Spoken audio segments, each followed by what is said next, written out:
Na under na ang fan motor indoor, so compressor gumagana na din. So yan, so nag-convert tayo ng power supply dito sa indoor mo kasi wala tayong mabibili ngayon ng parts dahil Christmas. So ginawa na natin ng paraan. So ito matibay naman to. So power supply conversion sa indoor, York. So no power dahil binahayan ito ng mga langgam, mga kalibre. So ito okay na to, so running na. So yan, convert tayo, transformer, may capacitor, may bridge diode dyan. Tapos andun yung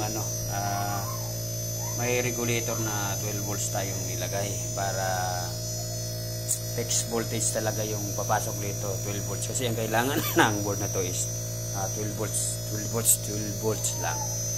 So okay, wala kasi itong wala naman 15 volts to kasi pinaka-supply lang to, control.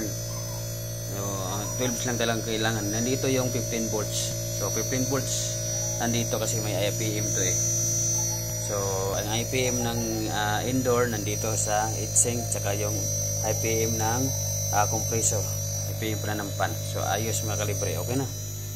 Ayan. So ayos.